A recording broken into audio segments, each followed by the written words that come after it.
Well, breaking news to start our Sunrise Smart Start. Overnight, 2 shootings under investigation in Rochester right now. Now, first, a man is recovering after police say they found him shot and in distress. That was the initial call. Then officers say they found that victim in his 30s, shot multiple times on University Avenue. This scene you're looking at now around 10:30 p.m. He did go to the hospital and is expected to make a recovery. No arrests have been made. What exactly led up to the shooting in the moments prior and where the shooting actually happened, even though he was found on University, all that is still under investigation. Now, in this second shooting, that left a man in his 20s with serious injuries. He was found on Avenue D near North Clinton Avenue just before midnight. Also shot at least once, but he is expected to be okay. If you think you have any information about either one of these separate incidents, you are asked to please call 911. Sunrise traffic updates here at 6:49. Told you just moments ago about a new accident reported in the last 20 minutes at LaSalle and Child Street over on the west side. We'll keep an eye on that. 490 over the river, looking good. 590 and 104 if you're coming in from Webster and Penfield, all good as well. We will bring you another Sunrise traffic update at 7:25 during CBS Mornings.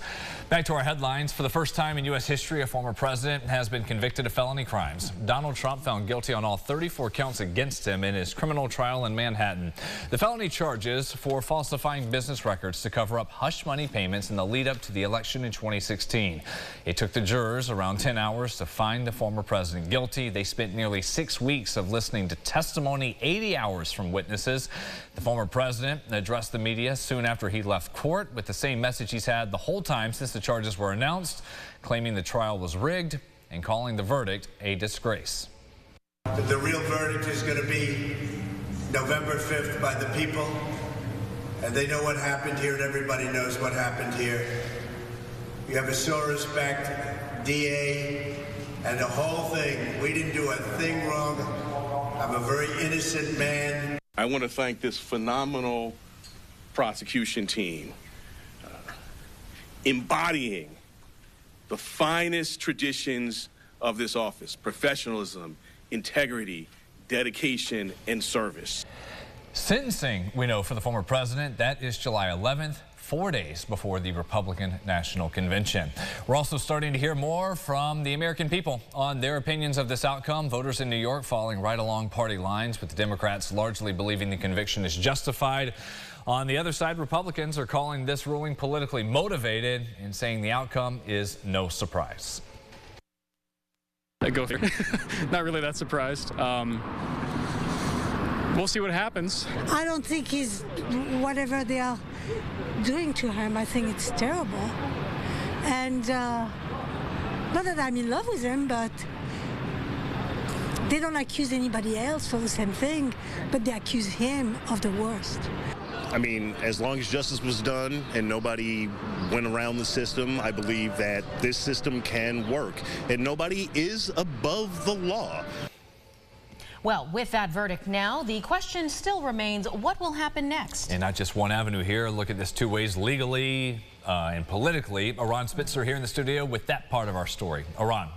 With Trump, of course, the presumptive Republican nominee, heading into the fall election, we have some expert reaction. First up, sentencing. We know that will be coming up on July 11th, but what does that look like? And will Trump see prison time? Peter Polano from Tully Rinke tells us the former president going behind bars is unlikely. It would be possible to sentence him to the local jail, the Rikers Island or the Tombs in New York City, or the most extreme would be New York State Prison. Now, again, we have an individual. It's a nonviolent crime.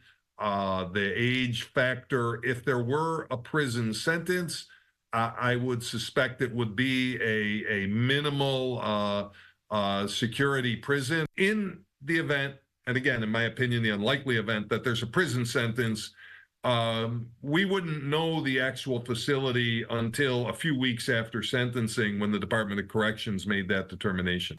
And like we said, there is still a campaign at stake here for the former president. The Trump campaign has already been thinking about other ways to rally voters, depending on what the sentence would be. Guys, back to you. Ron, thanks. At 6:53, other headlines: controversy here in New York State over mandates requiring schools to transition to all electric school buses.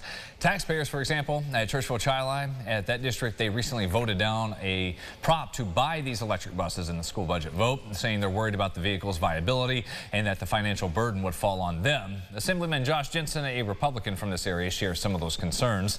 The State Energy Research and Development Authority says it's offering $100 million to help districts pay for this switch, and local Democrat Senator Jeremy Cooney says lawmakers in Albany are continuing to look for solutions to the question of that cost.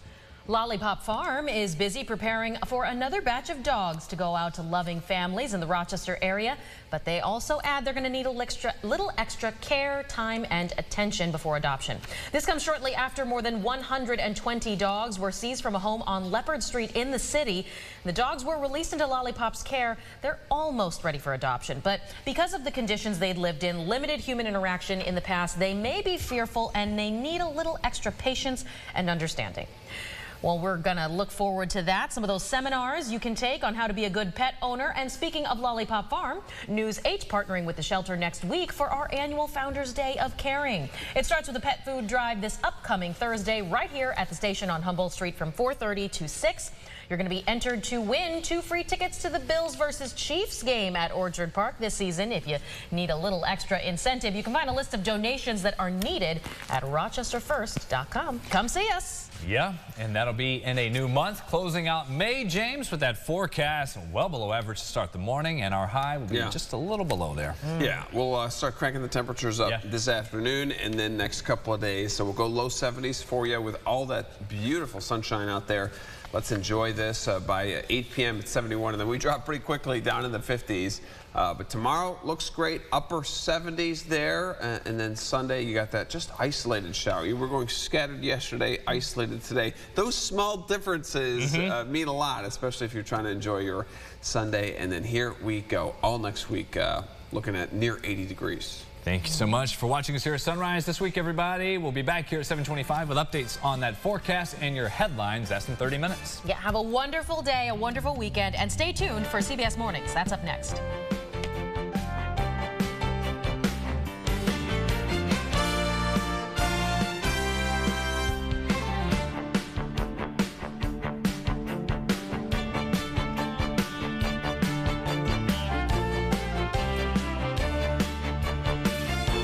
Follow News 8 wherever you are on RochesterFirst.com, Facebook, Twitter, and on our app for news and weather.